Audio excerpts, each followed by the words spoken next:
question. I might have misunderstood what you just said. Did you just say that if the town goes through and does the ban, but the state says you cannot ban, this law is thrown out? Is that what you just said? Well, if the Court of Appeals, let's hypothetically say the town adopts the ban, and the Dryden and or they're going to be combined, but let's say the Dryden and Middlefield cases make it up to the Court of Appeals. Theoretically, they can make it to the Supreme Court of the U.S., but I doubt they'll get there. They make it to the Court of Appeals, and the Court of Appeals says, hey, you know what, we disagree with the appellate division and the Supreme Courts in these two counties. We think this preemption provision says the only thing you can regulate is road and taxes, and you can't do any of this banning stuff. Sorry, you're out. We disagree. We interpret legislative history differently.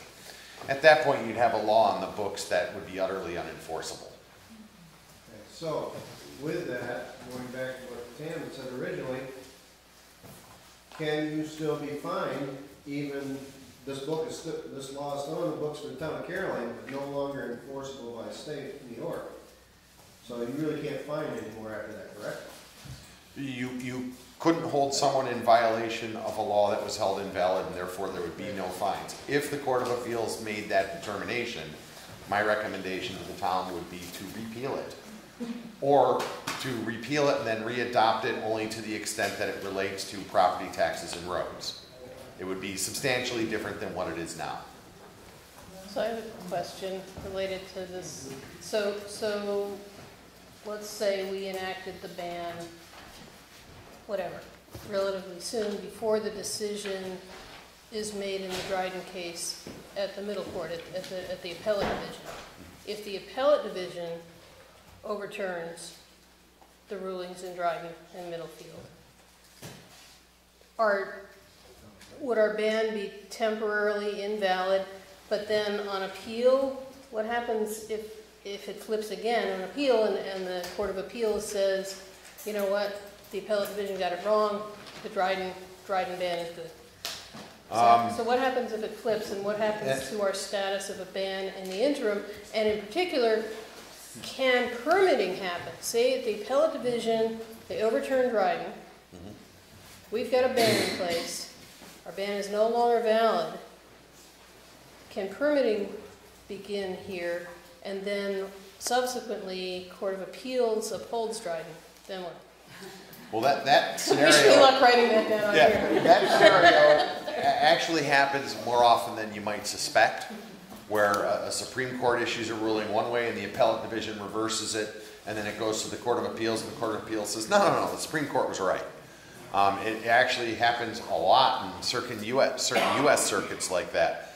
But it has to do with the different, and how all that would all play out with permitting and stuff, I couldn't even begin to guess. But in terms of whether or not the ban would be valid or invalid at those various stages, it turns on the difference between persuasive and controlling precedent.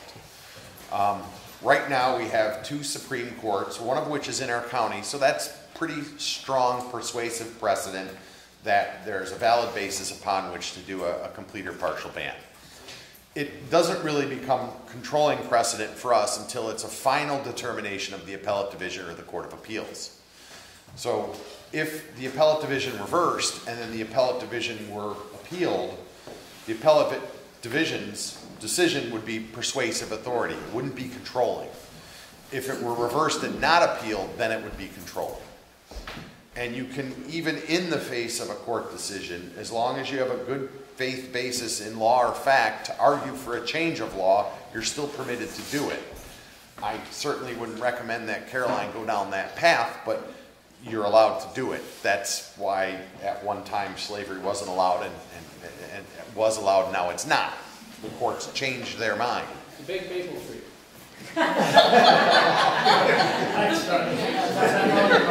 So, You gotta get your permit.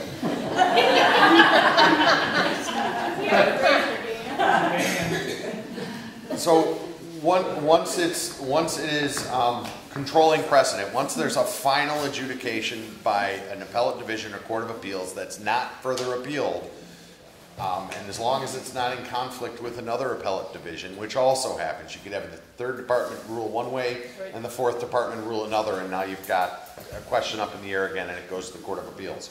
I didn't set up this court system, so don't blame me. I'm just trying to explain it. So if there's a final determination on the merits that says it's either valid or invalid, then that will determine whether or not your ban survives. And so let's say it flips at the appellate division and they say that the ban is not valid. Okay? Can we issue an injunction to prohibit permitting to begin until there's a final decision? You could try. I It would be think you, the Supreme so. Court would recognize the decision of the appellate division as strong precedent because it's its own third department. But it probably would take into account the fact that there may be another appeal pending. Okay. Those questions come up and they're very sticky, and if you were to get 100 lawyers here, you'd probably get 322 opinions on that question. We'll get our money back from those who have told us that we can do this, guys. No. I don't get my money back from my builder when I pull out a nail and find out it never actually connected to the board behind it, so. Jonathan? Just relate to this whole flip-flopping of courts. We've got a moratorium in place right now. The ban will pass, and then a month or two later, still within the 12-month period of the moratorium, the Middlefield driving cases were reversed by the next level of the court. Our moratorium would still be in place, right? At least for that 12-year duration, because it's got a different basis than. It may or may not. It's going to depend on the scope of the decision that overturns what the two Supreme Courts have determined. The moratorium stands on different legs than a ban. It is also dealing with aquifers and other things, roadway protection. So it has more of a chance of surviving, but if the court opinion is written broadly enough to strike everything, then it's going to take both down. I don't know what the appellate division will do.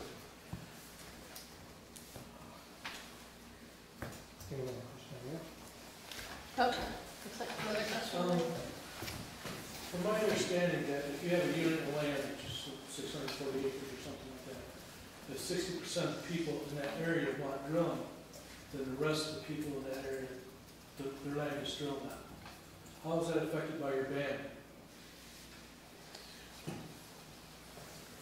So, all right, well, you're talking about a group controlling 60% or more of the drilling rights by lease or other agreements.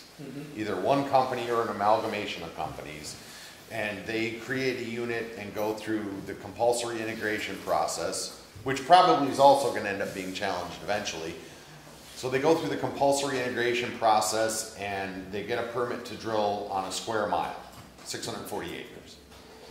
And part of, or all of that unit is located in a municipality that prohibits drilling. That's correct. They would not be able to drill, at least under current existing Supreme Court precedent. If one of the other courts says, no, you don't have the authority to determine where drilling is permitted because that's within the exclusive purview of the state, then they'll get to drill wherever they have surface rights to be able to drill. What if the 640 acres you're talking about spills into Carolyn and it comes from the Coyote stuff? Best guess, I don't know how that would be worked out. Best guess is they'd be able to develop that unit up to the boundary of the town of Caroline or the town of Dryden or whatever town is banned. That is part of that 640 acres they may not be able to extract the gas from. Obviously creates problems with how you do your unitization formulas, but that's something I think they'll have to figure out at the state level. Would that provide more of a basis for a taking if the land, you know, if the neighboring land is producing and has been developed, but the 100 acres is denied development because of the township? Because there's a unit and a piece of it, let's say half the unit crosses somewhere where they can't ban it. Well, the question would be whether or not that would be a valid unit in the first instance if it can't be developed. So I think there's some regulatory questions that point to some of the problems in creating compulsory integration based on liquids when you're dealing with gases. Would provide a basis for a claim of the taking, in that there's clear value denied to, the land has fairly clear value based on neighboring property. I don't think that would substantially impact the takings question. If there were a permit issued before the ban, then I think it's a different issue because you can have property rights that attach to a permit. But let's say you could get a bunch of money, $100,000 an acre, if you agree to allow underground nuclear testing under your land. Is the federal and the commissions, regulatory commissions, ban on underground nuclear testing a taking? I mean, I know that's an absurd example, but the answer is no. If a municipality, let's say, I don't know, the city of, I don't know, the town of Clay says, you know what, we are not going to permit within the town of Clay iron ore smelting and processing facilities. And someone says, wow, I was just negotiating a deal with U.S. Steel and now I can't sign my deal. That's a taking. Well, it's really not. Guy, So the taking thing is from what I understand, cases that try to prove taking of gas that has never been developed or tried is very difficult and has never been won because you can't prove that it's there. But to have a unit like he's talking about, what he's trying to get at, where there's a unit and say half of it, and you're in it, and you're in this town which is banned, but the other half is the town of the county, and they drill and they develop that, and it's just across the border, that does make it a better case, because there is land right there adjacent to you. That's what he's trying to ask. yeah, no, I understand that, but I'm trying to answer from based on how I understand the rule of takings. And if you talk to different attorneys, you'll get different opinions. The question is, what's been taken? It's not the gas because you don't own the gas onto your land, and It it's seems impossible if they let me sell it. you don't own the gas onto your land. You do not own it. What am I selling? You're selling the right to get to the gas. The So gas isn't owned until it's captured at the surface. So instead of royalties, I just get a big check to start with and then don't worry about what they're doing. If, Okay. You know, the royalties come off of the unit of each unit of gas, 12.5%, 20% of each unit. That's sale of gas. Right, but that's not ownership of the gas. The gas, if you don't own the gas, it can't be what's taken. So maybe you could devolve the question and say, okay, let's assume that it's not the gas that's taken. Let's say it's the right to explore for the gas that's taken. How is that a vested right if you don't have a permit? What is 20% royalty? What is the royalties based on? Whatever you can negotiate.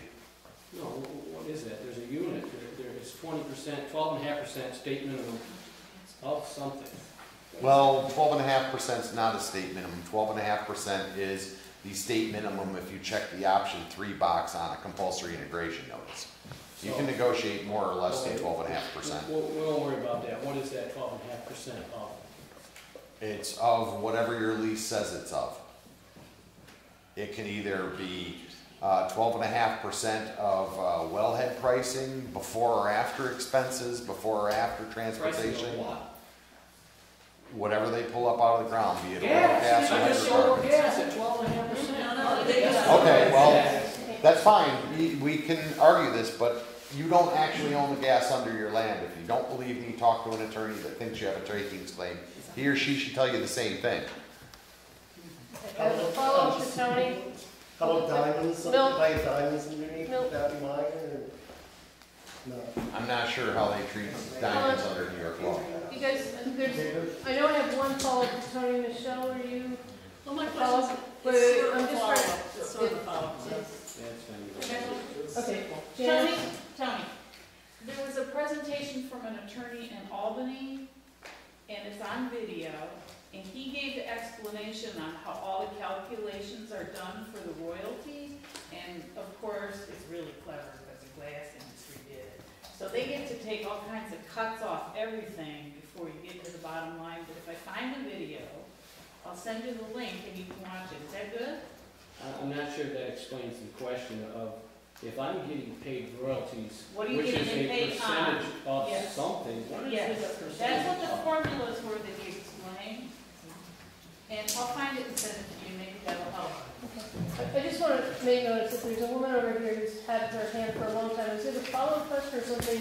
Just something. Okay, so Michelle, let's do yours, and then I'm going to get to this woman who's been very patiently waiting. Okay, I just want to say about the units. Aren't those fairly arbitrary? I mean, don't they just make, aren't the units often strange shapes and, like, aren't they just, they're not based on some kind of law about what has to be a unit, are they? Well, there are guidelines that units should be uniform shaped, they should connect to each other like pieces of a puzzle, but they're supposed to be rectangles and squares, and they're supposed to be drawn around the rational drilling plan of the entity or entities that control the unit based upon the compulsory integration law as it was written. So it's not completely arbitrary, but generally speaking, so long as what the unit owner presents is consistent with the regulations, it appears as if it's usually approved. Thank you. Okay, my name's Lil Hoffmeyer, and I'm on the Berkshire Town Board. I've been on it for about 8 years, and we're contemplating passing a full drilling resolution to send to Albany. Because people are already being taxed, their land's being taxed, because they lease land, so the land values are already being taxed like everyone's leased their land. People can't afford to pay their taxes. And you say economically it would not improve anything, but you're obviously going to bring in more sales tax, which obviously benefits the towns because that is part of your revenue. Putting a ban on something, on someone's land that they own, to me seems insane. I don't know where government feels they can take over. I own 1 acre. Dave Brink owns 150,000 acres around me, I don't know how many. He's got his land leased. If they put a well there, I'll be happy. Because I know people who cannot afford to pay their taxes, and they need the revenue. We need it. Well, I don't know if it's going to poison my well, but I know they sell bottled water in Walmart. I'm just saying. Becky. Just as a follow-up,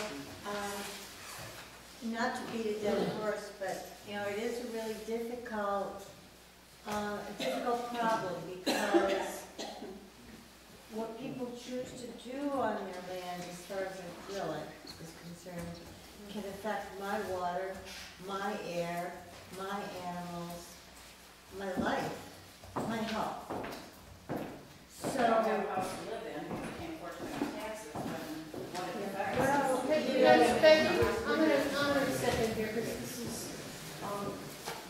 supposed to be a question and answer session, and I welcome you to have discussion at some other point in time, but that's not what this meeting is intended for.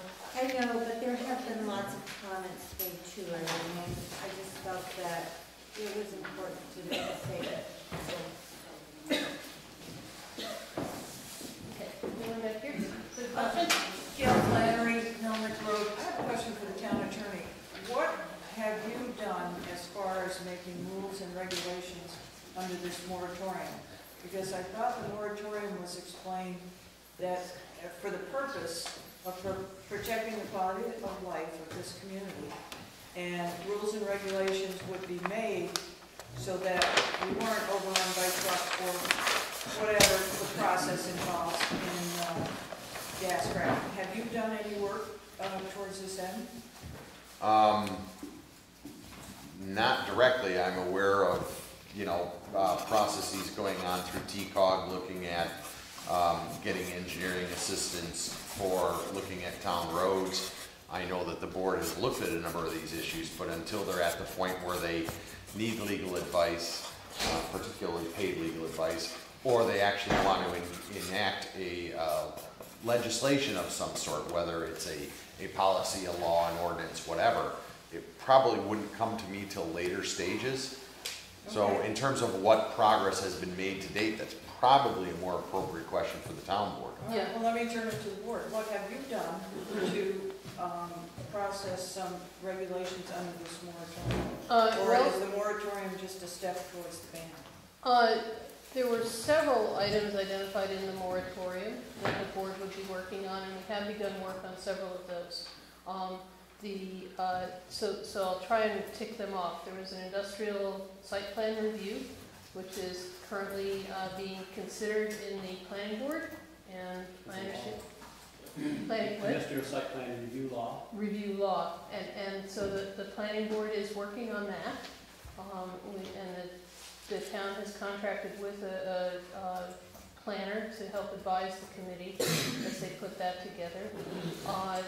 There is also within the moratorium instruction for the town to work on road preservation law, and that committee has also been formed and has had 2 meetings to date, and will be going to an educational forum in another about week and a half out in Portland, so that's moving forward as well. The town is in the process of forming an aquifer protection committee that will be working on aquifer protection issues. To my knowledge, the pipeline issue is one that I think, and the town's attorney referenced a group called TCOG. That's the Tompkins County Council of Governments, and it is composed of all of the townships and villages in the county working together on a variety of issues. And one of the issues that the group is tackling is pipelines, because I think that there really isn't very much expertise at this point from anybody that we know of within the county. And so there's a invited speaker, an attorney who's going to come and speak and educate the group about that, about what are some of the ways that we can manage pipelines. And so that's coming up, I believe, mid-May is when that educational forum will be happening. And I think that probably there will be a working group within TCOG that will inform what we do in our town in regards to pipelines. And I don't remember, did I leave anything out of the other? Critical environmental areas. Critical environmental areas is something that we know we're tasked to do, and it's not being addressed at this point. So that's a very impressive list. And I guess my follow-up question would be, you're working towards the effort to basically protect the community and possibly make the landowners happy also. Why are we racing towards this ban when we already have a moratorium and you're being educated and working on it? I guess I'll answer how I feel personally. Is I think John kind of mentioned earlier though about I guess a ban is, correct me if I'm wrong, I guess a ban is more valid if it's put in place before permits are allowed to be issued. So that's I guess one thing why the town wanted to bring up a ban right now. I guess my initial thinking was, why don't we get the work done that we said we wanted to get done, in the moratorium, and then possibly think about a ban. But I guess on the flip side of the equation is, well, it might be more valid a ban if it's put in place before the state allows permitting. So can that be done a month or a week before permitting is done, or does it have to be done? I mean, it could be a year before permitting is even done. Is that Right, more? but it could be a month from now. We don't know when it's going to be. The governor keeps saying that it'll be happening soon, and then Martin says no, it'll be later, and no, it'll be sooner. We don't know when it's going to happen, and so that is one of the considerations. The other consideration is that we recognize that this is a big deal to do, and that we didn't want to, we wanted to allow the amount of time and room that it might take to consider the things that are being brought before the board, and didn't want to end up that we're crunched in at the end and crunched for time and push something through that we didn't have time to think through. Going off of the other answers, there were 6 items identified, 6 in the moratorium, and this was one of the 6. So the town is making sure that we're working on all of the 6 things. This happens to be one of the things So through your education and work on this, let's say you pass a ban, and then in your work in your committees and all, you say, I think we can make this work in the community and make the whole community happy, more or less. You're never going to make everybody happy. Would you strike down the ban and go back to restrictions and put those in place in lieu of a ban? Is that a possibility? For myself personally, I'm always open to whatever makes the most sense at any given point in time. So if there's new information that comes forward that says, wow, we can really do this in a way that achieves the findings and the purpose of the law without having the law, I'd definitely be open to that personally. And like our attorney said, I think we're going to learn a lot even just from the case right in the middle field. But who knows when those are going to, come through? I don't know. Like Geico, when do you expect a decision to be? Well, they joined the cases for purposes of appeal in the third department, and I'm not sure what happened, but they claim to have found a new piece of legislative history that couldn't have been found through prior due diligence. And so that's a legal term for a motion to renew. In the Middlefield case, they've asked for re-argument and renewal. So they want to re-argue the motion or the determination that was already made in Middlefield and see if the judge changes his mind. If that is granted and the judge takes X amount of months to issue an opinion again, then that's going to slow those appeals. There seems to be a rough consensus by attorneys that are tracking these things that it's probably going to be 18 to 24 months before the Court of Appeals may hear argument on this. And how long they take to issue a decision is anyone's guess. So 18 to 24 months before they even hear? Before they even hear it. That's the highest level, not the intermediate level. Right. You technically have a maximum of 9 months during which to perfect an appeal. So the appellate division decision is most likely going to be issued within the next 6 to 9 months. But then getting to the Court of Appeals is actually by permission by motion process. Unless there's a reversal, there's no appeal as of right. So you actually have to have a motion to the appellate division or a motion to the Court of Appeals to get to the Court of Appeals. And then you always have the oddball chance that for some reason that the United States Supreme Court takes an interest in this. Based on the issues presented in this case, which are solely really turn on the interpretation of New York law, I think it's extremely unlikely that the Supreme Court would look at it. But if there were other cases in dealing with the Commerce Clause or property rights where there might be a constitutional issue implicated, you might see an appeal from the state's highest court to the United States Supreme Court. But I don't think that'll happen here. So I think you're realistically best guess looking at 6 to 9 months for the appellate division and add about another 6 to 12 months for the Court of Appeals. So 18, 24 months is about the window that most people are expecting. It could go faster if they all file their briefs immediately, and you can get an appeal through pretty quick, but they didn't even get the motions through quickly at the Supreme Court level. It just doesn't seem that they're really going to get the appeals through quickly either. But who knows? Yes. Addressing the pipeline issue, if a pipeline needed to be brought through the town of Caroline to feed whatever, you're saying, you don't want that. Isn't this basically a question of, and I'm asking you, I want my natural gas, but not in my backyard? Cornell just changed their heat plant from coal to natural gas. They ran a line from Ellis Hollow Creek Road into Cornell. All you heard was they did it, and oh well, that's fine. Now they're talking about changing Milliken Station from coal to natural gas, which burns a lot cleaner than nasty old coal, and you won't have the cars down to town every day going through the railroad cars. Again, am I right? I mean, when you look right down in here, I want my natural gas. There's natural gas in Brookendale. I'm an ex-NYSEG employee. I know what lines are. Well, I want my natural gas. I want to turn it on. But I don't want it coming from here. Get it out of West Virginia or Pennsylvania or Dimmock, Pennsylvania or someplace else. I don't want it here, but I still want it. Yeah, they're going to export it, so we may not get it. Carol, pipelines are regulated currently by the Public Service Commission up to a certain size, or from a certain size on up. And so typically the type of lines we're talking about to go to Cornell or they go up to another station, will be regulated by the Public Service Commission of the town, and not have any authority over that. I have not seen any pipeline, local laws that prohibit pipelines, but they talk about the smaller lines that are still prone to leakage, that still need to be inspected and so on. And we're talking about a process to make sure that we protect the safety and the integrity of those lines. They're not just put in without any inspection, without any oversight.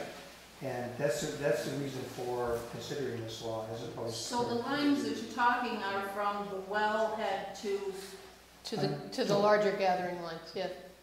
There's a certain size that's regulated by the Public Service. Anything under that is not regulated. And these would not be gas lines that go through Brookendale or along a highway to feed municipalities.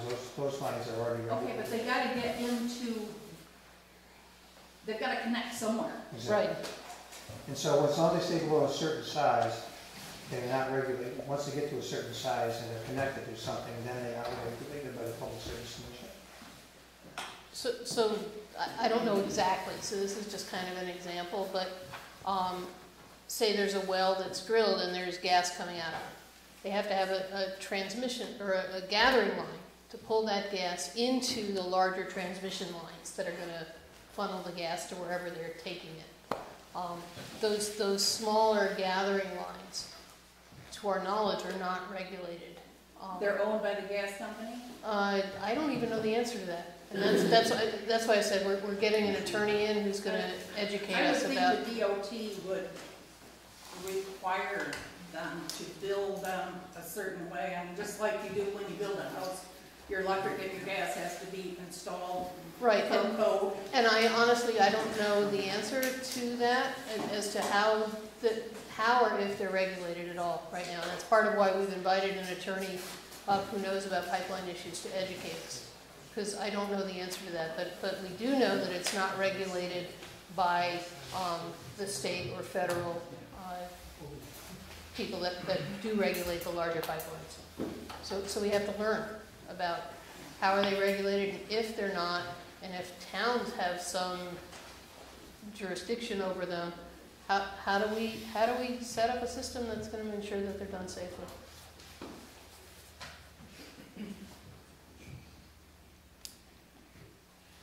Any more questions? Yes, sir. This is kind of, I wonder, a question. Just thinking about what Carol said, and I know that in Brookendale, there's natural gas lines. And I also know that there's an awful lot of springs in Brookendale that feed the water supply. And I hear people talking about, I don't want my water ruined.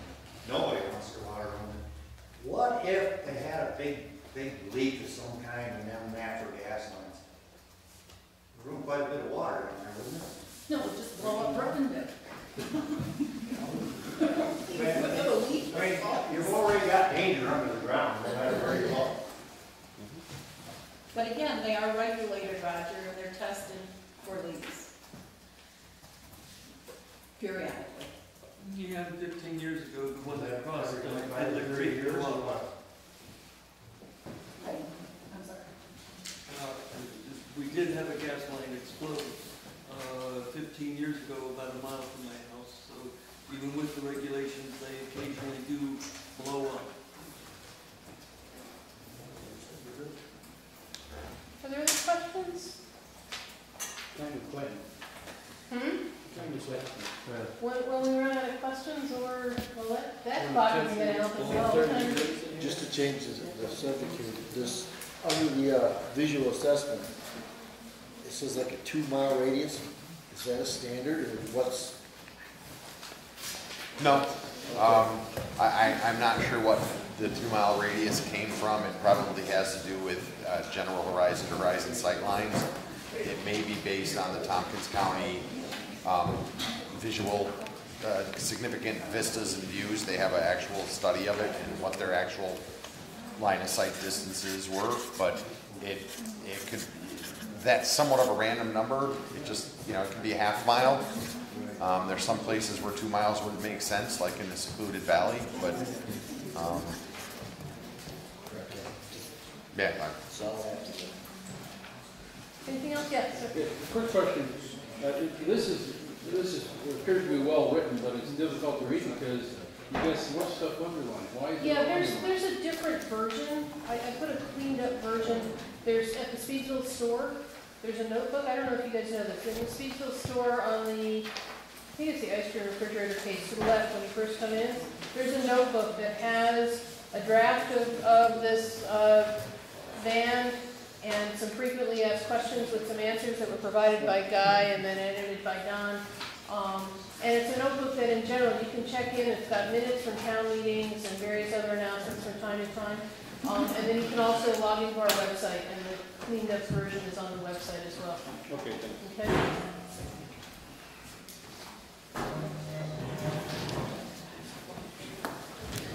No more questions. All right. Thank you everyone for your attention.